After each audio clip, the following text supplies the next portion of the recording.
Ladies and gentlemen, welcome to the Only Football Podcast. My name is Kyle, and not sure if you guys saw, but I did upload a short earlier today about Brock Purdy. Brock Purdy was in an airplane and on his way to Jacksonville at the time that I released it. And clickbait always somehow gets me. It's like I know it exists, I know it's real, but I still click on it because the only thing that the title said was Brock Purdy on his way to Jacksonville, and I'm thinking, oh my God. Well, rule out the quarterback thing because they got Trevor Lawrence, but still, it was actually shocking to me when I saw that he had to fly literally across the country to work with a quarterback coach and an orthopedic specialist. Like, I guess I assumed California had orthopedic specialist or a quarterback coach, but apparently they don't. So Brock Purdy is in Jacksonville, probably working with somebody that works at University of North Florida. That's the highest level of education that they have there. Then you got University of Florida, but that's in Gainesville. Whatever. Brock Purdy is making serious strides, and he looks like he might be ready to go week one. And if you were looking at the comments of that short that I posted, me and Jinja, we kind of went back and forth a little bit talking about it because he made a great point about Baker Mayfield. He used to play baseball, so he knows the specifics of that exact injury, which I don't, but he did say Baker Mayfield had the same injury and he actually played through it. And it hurt Baker Mayfield in the long haul, right? Because obviously he didn't have a great season, his last season with the Browns, and they ultimately moved off and went towards Deshaun Watson. Hopefully he balls out for Tampa Bay this year, but you could make an argument that that was a defining moment in his career when he decided to go out there not 100% healthy. And the way I look at it is, as an owner, I guess I feel like if my player shows that he is putting his, body out there, putting it on the line, he's not 100% and he's still going out there and playing, I think that I would appreciate that. I would be inclined to keep a player like that on my team versus somebody who just, has a minor injury and they're, I got to protect my body.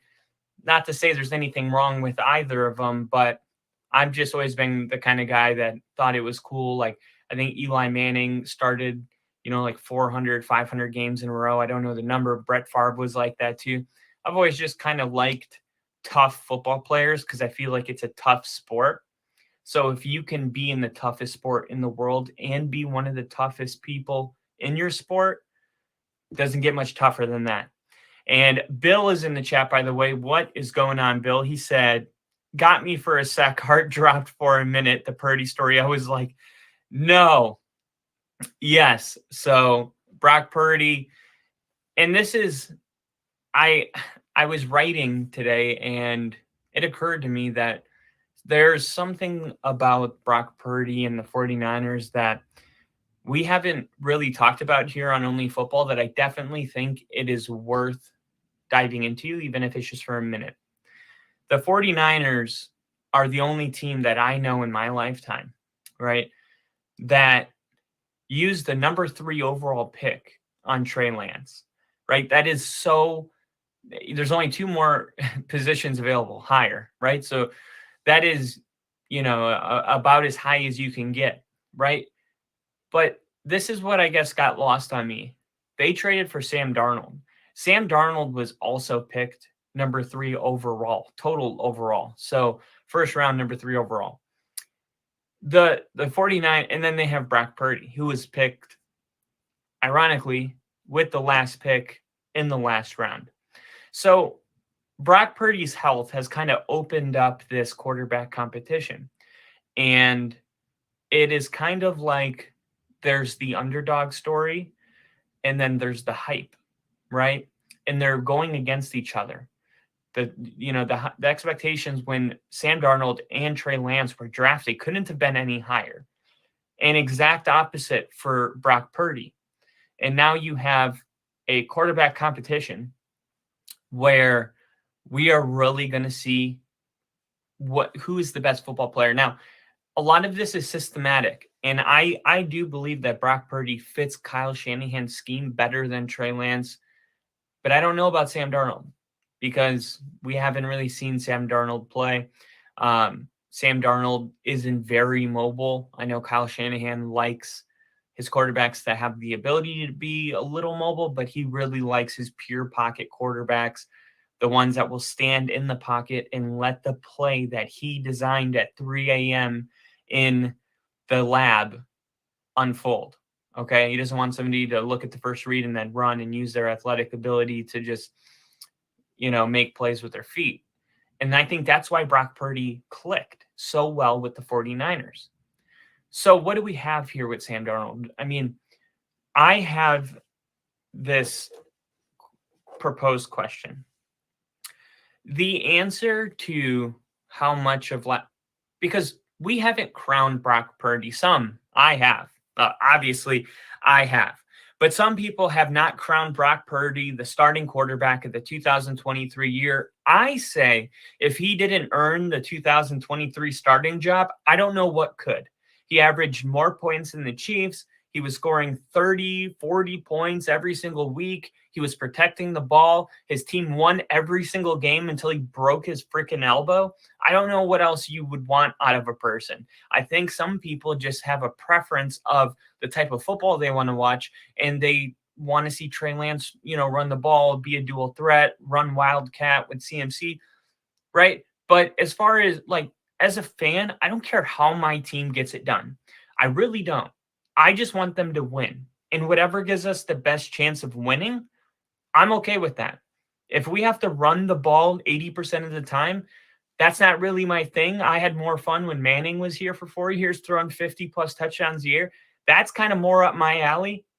But there comes a moment where it's just whatever gets the job done, I'm okay with.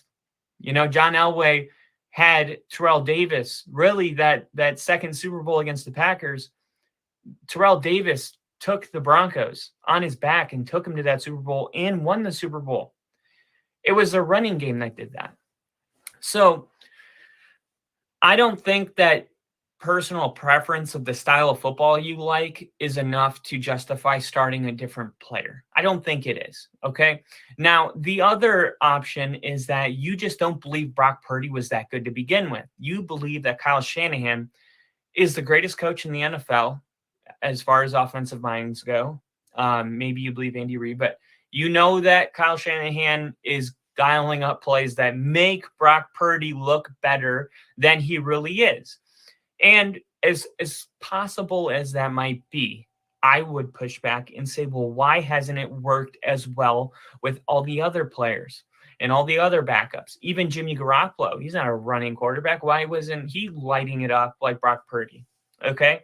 There's something weird that clicks with Brock Purdy, and we don't know what to call it, because if you watch Brock Purdy play, you don't have that wow factor, right?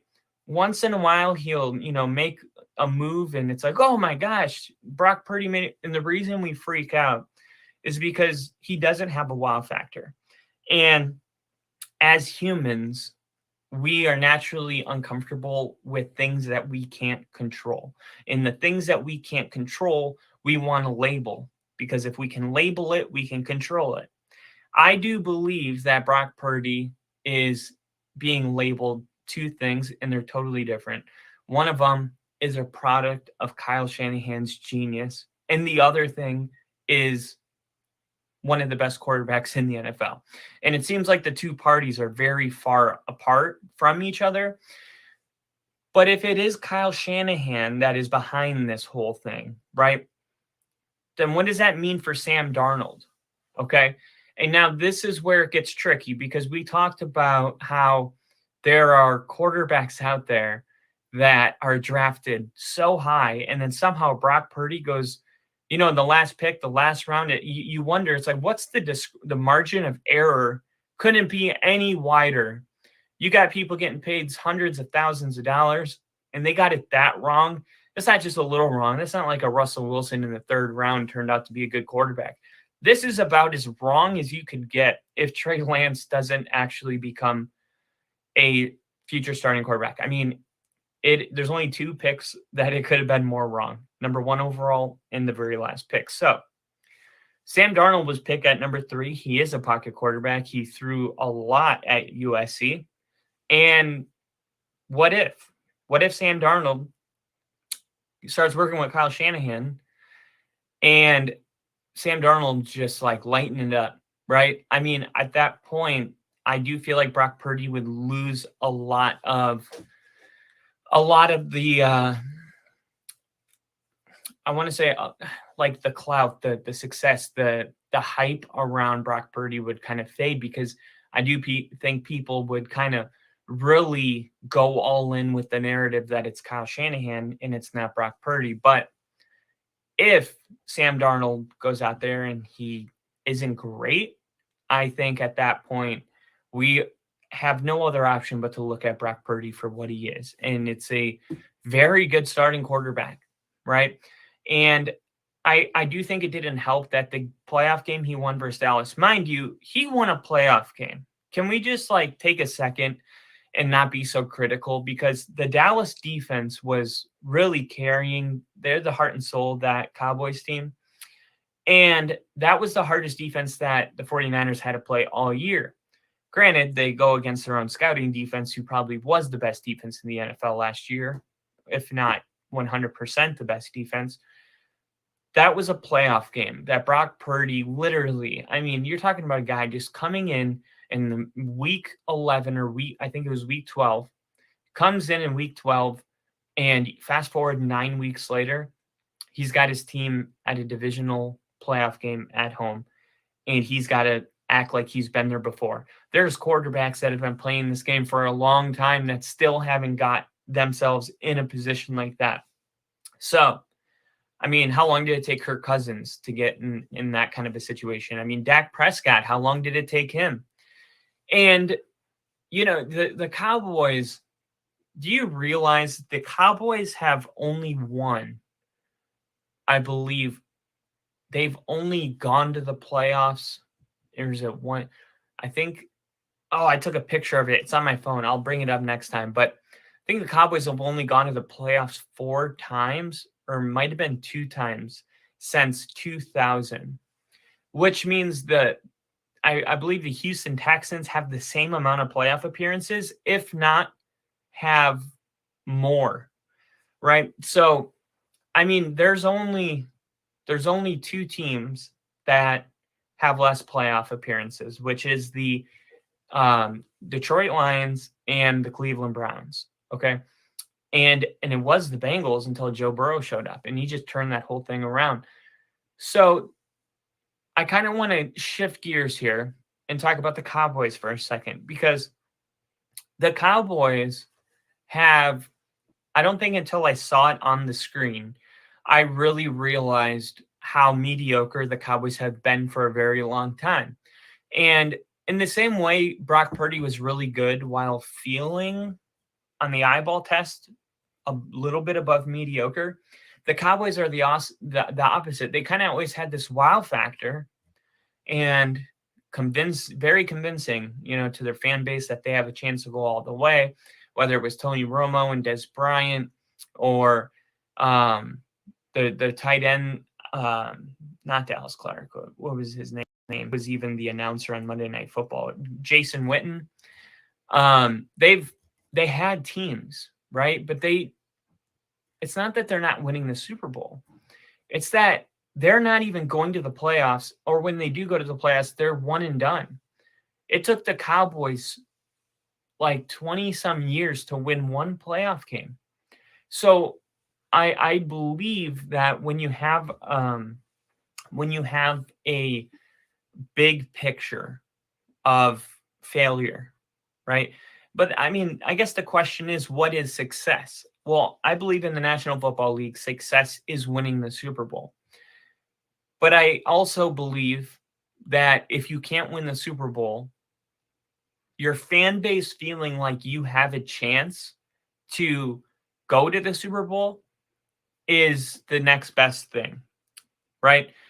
And it's the same. People say that with, Aaron Rodgers. He only has one ring. Well, the next best thing he gave to Green Bay, and that is every single year a chance. They felt like they had a chance to go to the Super Bowl, and not many teams can say that.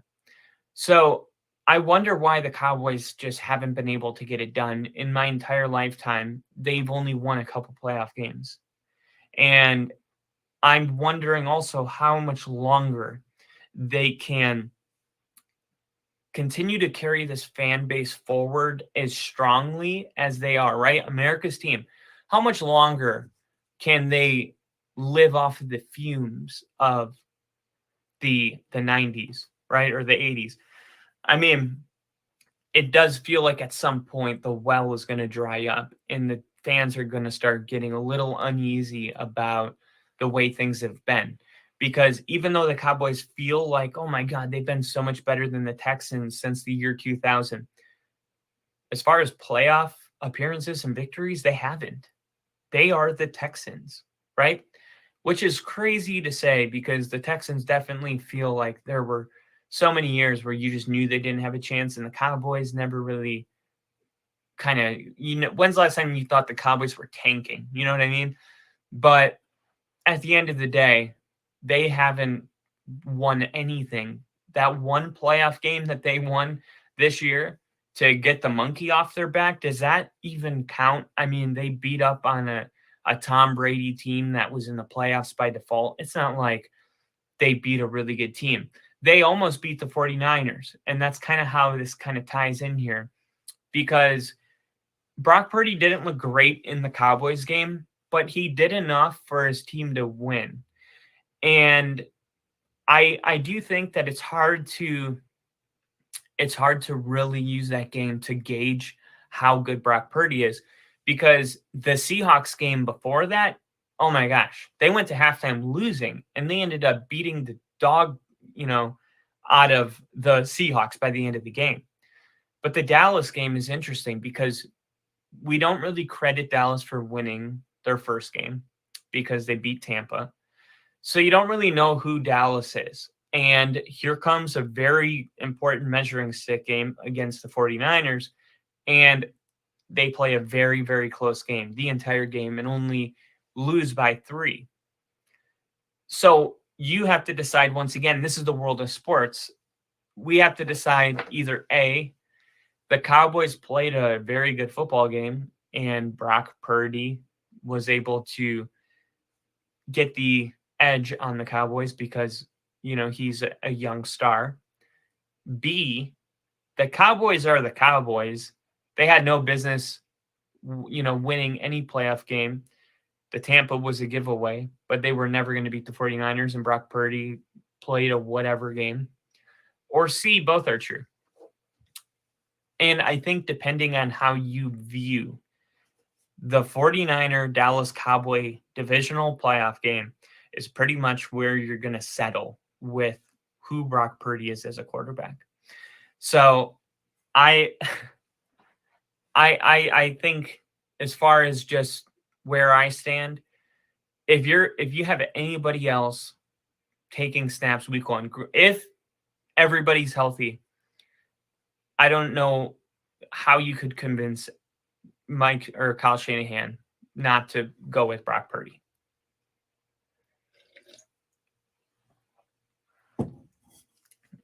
And then Bill helping me out in the chat here. Trying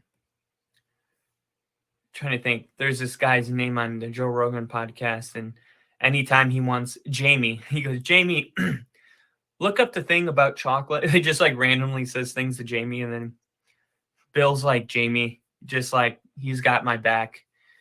Cowboys have only won 5 wild card games since 1996. Okay, yeah, so it was 4. So it was 4 since 2000. And then it was 4 years before that you have to go to get to their 5th. So yeah, it's just one of those things, man, because Like, if I were to tell you who's been more successful since the 2000s, the Giants or the Cowboys? The Giants have been so much more successful. I mean, the Giants, if the Cowboys are a 3, the Giants are a 10. They've won playoff games. They've played the underdog. They beat the undefeated New England Patriots. They beat the Patriots a second time for good measure. They beat Brett Favre at Lambeau Field in what would be Brett Favre's last game ever as a Green Bay Packer in a negative 40-degree weather. I mean, the Giants have done so much. They've brought people into the Hall of Fame. They had a Manning, who's going to be inducted into their Ring of Fame or however they do it. But it doesn't it almost feels like if you just put a logo on the screen, right? And like, let's say you had to pick a team, right? You didn't know anything really. Like, not you don't know anything, but let's say my love for the Broncos somehow just disappeared, right? And I had to pick a team. And this is how I picked the Broncos when I was a kid. Well, if you saw the Cowboys, and you're a 10-year-old kid, you could easily be fooled into thinking that they are, they're better than the Giants, even though it's not true. And I think that's why you see Cowboys hate. People say, oh my gosh, the Cowboy hate is real. I think it's just because the Cowboys are always being very deceiving. They promote something that's not really them. It's like you feel a way about the Cowboys, and then they remind you, they always let you down in the end. And I think that's where the hate comes from. I don't think it's that, oh, we just don't like them because they're America's team. I really don't think so. I just think Cowboy fans, it's like they live in their alternate reality where they're like, we're going to the Super Bowl, and they're loud about it. And it got to a point like 10 years ago, probably, where it was like, hey, stop saying that. Like, as a Broncos fan, we won the Super Bowl in 2015. I am weary, I'm careful to even say we're going to have a winning season at this point. I just shut my mouth, right? Like, I've been humbled so many times in the last 7 years that I'm going to let it happen. I'm not going to jinx it. And I think that's where the Cowboys have the disconnect, is like they never got the feeling that maybe they should just, shut up until they win a playoff game, right? And I think that's where it really does come from. The NFL actually released something that was kind of cool that I wanted to go over, and it was what I titled this podcast, which was Offensive All-Rookie Predictions, and which teams or which players on which teams will improve drastically because of their rookie class, right? And this is basically a team of these players. So just like the Pro Bowl is, a bunch of dudes that are the best in the league, this is the all-rookie team, the best rookies in the NFL on a dream team, if you will. And they have the quarterback here, and this is probably no surprise. This is Bryce Young. Round 1, number 1 overall. I mean, a lot of people are really high on Bryce Young. CJ Stroud could have been on this list. Maybe even Will Levis. Imagine he goes in over there at Tennessee and hits it off. But I think the safest player was Bryce Young. There was a reason he went number 1 overall. He has a way of winning football games late in the game when you need somebody to step up. Bryce Young has been that. He has the it factor. This is what they said about Young. He's already taken the reins of the Panthers offense. He will make some mistakes, just like all rookie quarterbacks, and his surrounding cast is average at best. However, the 2021 Heisman Trophy winner's intelligence, maturity, and athleticism will shine through this fall. He'll prove himself a leader and a playmaker. And I think we'll find out. I'm rarely am I just without an opinion. especially, you know, anybody with a podcast can have an opinion. They actually should have an opinion. But once in a while, I guess I just don't know. Okay. Bryce Young's size scares me. I see him and I wonder, is he going to be able to get hit by a linebacker at full speed? Like, is he going to be able to get back up from that hit? Is he going to be able to see over his linemen? Is he going to miss wide open receivers? Right? It's not Alabama where your offensive line is basically a brick wall. Like when when push comes to shove, right? Who is Bryce Young going to be? And is he going to be able to stand the test, right? And that to me is something that I can't answer right now. So I don't really, I wouldn't be crazy shocked if he by the end of the year belongs here. He's the number one overall pick. Like the number one overall pick you should always be leaning towards that they're going to be good, right? Otherwise, why were they picked? But this number one overall pick is probably the most question mark I've been about a number one overall pick in recent memory. But like I said, wouldn't be surprised at all if he just goes out there and proves to all the doubters, including myself, why he got picked where he got picked. Running back, Bijan Robinson. Robinson might be splitting carries early in the season with Falcons leading rusher from last year, Tyler Algier, which makes a lot of sense. Tyler Algier ran for over 1,000 yards last season. I think the Falcons ran for 4,000 yards last season. I think that was the most ever by a team. And you can fact check me on that, but I think that's right. So it was very surprising when in the 8th overall pick, when Atlanta went on the clock, they decided to draft a running back. And it may be just part of Arthur Smith's genius. Hey, we're just going to have really good running backs and we're going to just keep throwing fresh legs in there and we're just going to wear down our team. I do have Atlanta as a sneaky dark horse playoff team.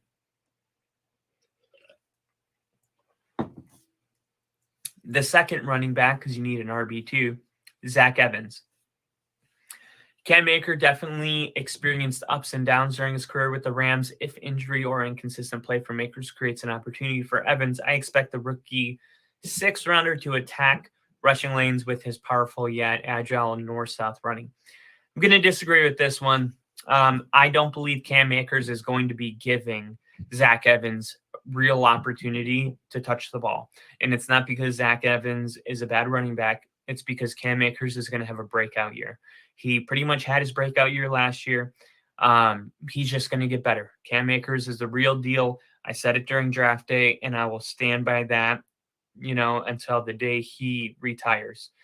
Cam Akers is going to get a lot of touches this year. So for that reason alone, I'm going to disagree with this one. But I do think Devon Achane, who Miami has so many weapons at this point. Devon Achane ran like a 4.2 something 40-yard dash.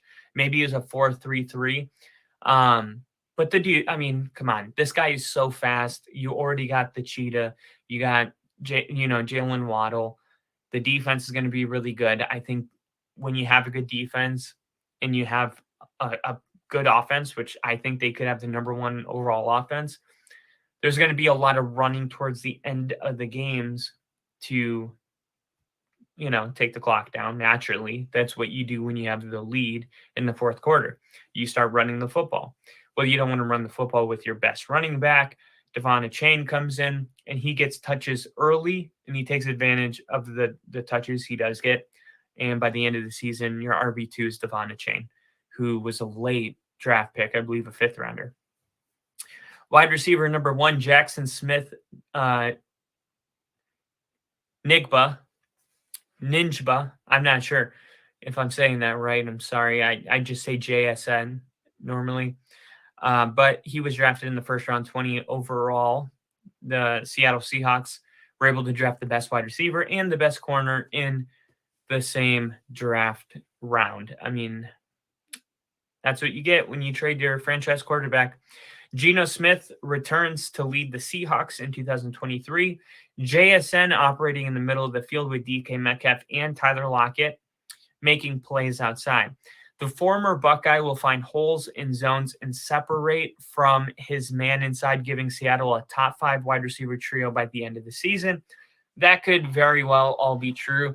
Geno Smith was the best long ball thrower last season by the numbers, and now they added another good receiver. I think JSN is, I mean, Steve Smith is one of the greatest, wide receivers in my lifetime. And he even evaluated JSN and was like, he's pure. I can't find holes in his game. Can't say that about, I don't believe he said that about any other running or wide receiver. And then number 2, Zay Flowers, who went to Baltimore. This could be tricky. A lot of this depends on Lamar Jackson's health and how comfortable OBJ is deferring. Because who is the number 1 receiver in Baltimore? Is it Odell Beckham? Does anybody have an answer to this question? Is it OBJ? Or was it Tyler Nelson Aguilar? Is it Nelson Aguilar? You wouldn't want a rookie to be the number 1 wide receiver. Would you? I don't know. I mean, if Odell Beckham is his ego still kind of with him, or is he more of a, I'm in, the second tier of my career. I'm okay being a number 2, making a role. Or does he want to be like that dude? I want to prove I'm the best wide receiver in the league. I need at least 10 looks a game. And I think that really will depend on, it's crazy to say, but I think Odell Beckham's approach at this point in his career is either going to hinder or be a great thing for Zay Flowers. Until I see Baltimore take the field week 1, September 11th, or September 12th, whenever it is, I'm not going to really know what to make of the wide receiver core in Baltimore. I do think it's going to take some time for them all to kind of click together. You can do a lot in training camp. You can make a lot of strides at training camp, but how will the different players respond when the defenses that are not on your team are doing things that you did not train for, right? Because you can only get so good against your own team. Eventually you need some, that's why, football teams decide to train with other teams, and that's why they'll say, hey, let's go to the 10-yard line and run 4 plays from inside the 10, and then they'll switch teams. And the coaches have gone out there on the record and said that it was way more effective than any preseason game, because you can work on specific scenarios over and over, and you get unique things that you didn't think to create scenarios like that for your team. So I need to see the real deal before I know what to make of these wide receivers. But another wide receiver that is, I think, sneaky that might be on here is Bill's. Oh my God, what is his name again? I can see it right now. I see a D. Not Boyd. The Giants wide receiver.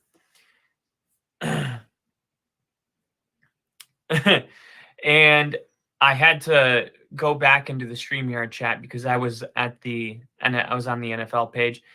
Bill said their own reality, their own alternate reality. Great way to put it. They bought their own hype and can't shake it.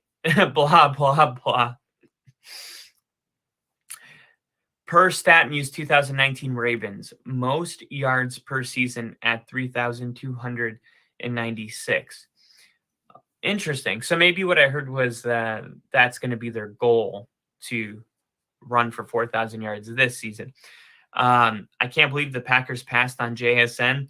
Neither probably can Tom Grassi. Rushing yards on the Ravens thing. And then about OBJ, he said it's OBJ, and that's not in doubt. Jalen Hyatt, thank you. And then Bill, along with myself, asking Steve, how does it go? I got myself some brewed tea in here. I always think of Cheers and Steve every time I, brew up a fresh batch of tea. One of my favorite dad jokes my brother does. We would make tea in the morning. We lived together for a while, and we'd make tea in the morning. And right when the teapot would start whistling, he would look at me and go, "Are you going golfing today?" And then I would just be like, "No, why?" And he'd be like, "Because I think I hear tea time." I know, super corny, the little things in life. Okay, tight end. This was interesting because we know that there were two really big tight ends that got drafted. There was the tight end from Notre Dame, and then there was the tight end that the Raiders selected out of, what was that, Kansas? Dalton Kincaid, I believe. But they don't have any of those on here. They have Sam Laporta. 6 months after, and this is the Lions. The Lions drafted Sam Laporta in the second round, number 34 overall. And my buddy that I was talking to, who's a big Lions fan, very high on Sam Laporta. 6 months after trading one former Iowa tight end, TJ Hawkinson, to Minnesota, the Vikings, the Lions scooped another Hawkeye product at the position. Man, the Hawkeyes are just, they make tight ends. That's what they do. Laporta can be Jared Goff's safety valve. We used to call it a security blanket. When defense is key on Amon-Ra St. Brown, the second round pick just scored 5 touchdowns in 4 seasons at Iowa, but Goff threw 12 touchdowns to tight ends in 2022. So I expect Laporta to see plenty of red zone targets this year. Fair enough. Offensive tackle, the number 1. This is the Bears, Darnell Wright. This was the Bears' first pick, 10th overall. The Bears can take the next step in 2023 if Justin Fields ascends a top 10 quarterback status in year 3. Chicago selected Wright to play right tackle on the revamped offensive line, which is tasked with not only protecting a young signal caller, but also leading a power run game with Devontae Foreman and Khalil Herbert, and 4th-round pick Rashawn Johnson, whom I considered for this list at running back. Yeah, I mean, nothing needs to be said here. 50 sacks, 51 sacks, Justin Fields, Russell Wilson. The Bears and the Broncos both knew that the gaping hole on their team was their offensive line. So hopefully Darnell Wright belongs on this list because that means the Bears fixed their biggest problem. Broderick Jones, and that was the Pittsburgh Steelers, round 1, number 14th overall pick. Left tackle was a major issue for the Steelers last season. It won't be in 2023 if Jones uses his athleticism to play balanced and pass pro and get after this man in the run game. It might take the 22-year-old 2 or 3 games to get used to the speed and the power of veteran edge rushers, but he'll eventually find his groove. And I do think that your first round offensive linemen are normally pretty safe picks, right? Quarterbacks, you can whiff on it all the time. Running backs, a lot of first round running backs we get right, like Saquon Barkley, Ezekiel Elliott, Darren McFadden, Adrian Peterson. Like, we pretty much, Reggie Bush was solid. Offensive tackle is kind of like that. Like, when you're looking at an offensive line and you're scouting him and you go, hey, this is the best offensive lineman in the nation, your group, your top 5 are pro ready. Like, they are going to come in. Penei Sewell with Detroit. Like, look how good he is right away. I mean, he comes in and immediately, one of the best in the league. And there is a shortage on good offensive linemen. So good on the Steelers and the Bears for addressing this through the draft. Paris Johnson Jr., this was the Cardinals' 6th overall pick. The Cardinals were really smart because Paris Johnson was always who they wanted, and they kept trading back and getting more picks, and then they still got their guy, Paris Johnson. It's unclear whether Paris Johnson will line up as a rookie after playing both guard and tackle, so it's unclear where he will line up during his college career. He worked at right tackle during minicamp, but head coach Jonathan Gannon was non-committal when asked recently about which position the rookie will play come week 1. Yeah, whatever. He probably just doesn't want to put it out there. The best coaches just don't leak anything. I'm learning this right now with Sean Payton. Is I'm so used to knowing what my team's doing, and I get it. It's kind of like, anytime you have an organization, no matter what it is, that is competing, whether it's sports, whether it's military, tactical advantages, you never want to put in for, it's better to just say nothing. Anything that can be used against you, it's almost like being in court, right? Everything can and will be used against you, so just don't say anything. But I guess there's some coaches that just feel that they have a public service, a public duty to give fans content, answers, right? I'm learning that Sean Payton is an old school style coach. The media can't even come on the field. We can't take pictures. No players are interviewing. I've checked all their Twitters. They're not even posting. It's dark mode. Everything is in dark mode. So I think that this is probably a really smart approach by Jonathan Gannon. Just don't tell him. And Bill Belichick, how long did Bill Belichick do that last season? They were like, who's your offensive coordinator going to be? And he's like, I don't know. The only difference is Bill Belichick really didn't have a plan for offensive coordinator. That's the only difference. The guy should have had a plan. But the other 2 offensive linemen, Bill, you'll be happy to know, John Michael Schmitz, round 2, number 57 overall. Schmitz is plugged into the middle of the Giants line as a rookie, where I expect him to play for the next decade. The sturdy pivot is effective in space and will lead a group up front to give quarterback Daniel Jones an opportunity to succeed and an opportunity to stand in the pocket. The more time in the pocket, the longer Jalen Hyatt has to run straight down the field and take the top off the safety. The Giants, this is going to be a big year for them. It's like contender or pretender from week 1. The battle will be on for the Giants to prove that last season they turned a permanent page. It was not a temporary moment, but it was, with Brian Dabble, it was a new era of New York football. So I'm excited to watch the Giants, especially week 1. The Giants playing the Cowboys.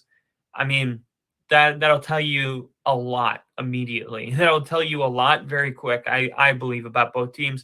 And I do think they're looking at trying to get Saquon Barkley paid right now, which has been not so much talked about. It's kind of been on the down low, but it is a problem for the front office. You need Saquon Barkley. So hopefully they can get all that resolved and get their best player suited up every Sunday.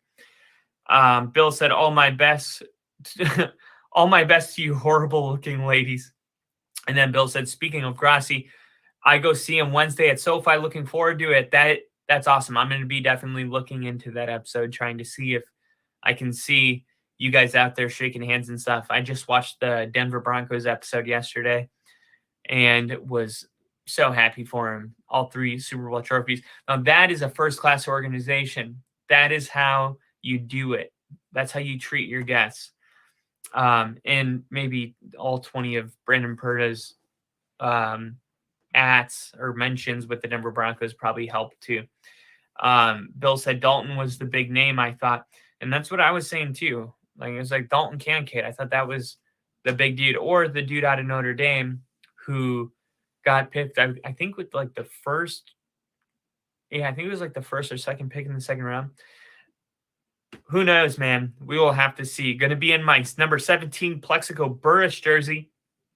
That's hilarious. You should wear white pants and get some like fake blood and just like have like a bullet hole in your thigh. I really think that would actually be like really funny since nothing bad happened in Plexico Burris. But yeah, man, I'll be looking out for that. Um, yeah, I hope you guys. I'm still getting used to the new equipment and the new software, but so far so good. Everything seems to be working out pretty well. Um, I'm just so excited for the NFL season to kick off. We're about 70 and a couple days away from kickoff, and I'm just really excited. I have all of my map planned out, and that is what I'm going to leave you with, because on Wednesday when I go live, I'm going to do a breakdown of where I'm going to be when, and I just don't want to ruin that today because I'm solidifying the last couple things. But I will say this: by week 10, we will have been at more than 10 NFL football games. Right? There are multiple weeks where we're going Thursday night, Sunday night. We are going to be doing it live just like this, but we're going to have the stadiums behind us where we're tailgating. We're going to interview live fans. We're basically going to be our own version of like wake up on Sunday morning. You can wake up, put your brats, inside of what do you call it? A pan, not a pan, a pot of beer and onions, and you can sit back and watch us talk about all the games going on, interview, the fans, and then obviously we'll be releasing content inside of the stadiums as well. So it's going to be a lot of fun. Bill said it's the jersey and New York Giants character uses in his skits. Ah, okay. That's clever then. I'm so glad for you. That sounds fantastic. When you get to SoFi, I'll be there for you. I can't wait. We definitely got to get a beer together and plenty of stuff to catch up on, but I will definitely be saving it for Wednesday. So thank you guys for tuning in, and I will see you guys very soon. If you guys know the drill, like, subscribe. Actually, if you could like this video and put a comment underneath it, not on the live part, but once it's posted, whenever you guys could, if you could get around to that, I think that'll help the algorithm. Right now, the NFL is not being really talked about. You have your big guys like the Tom Grassi and Brandon Perna, but I would say overall, the NFL, we're in a season where there's like nothing to do. Like training camps hasn't heated up that crazy. There's no hard knocks. The draft is over. We're still over 70 days away from preseason or NFL kickoff, and I'm definitely feeling it in the algorithm.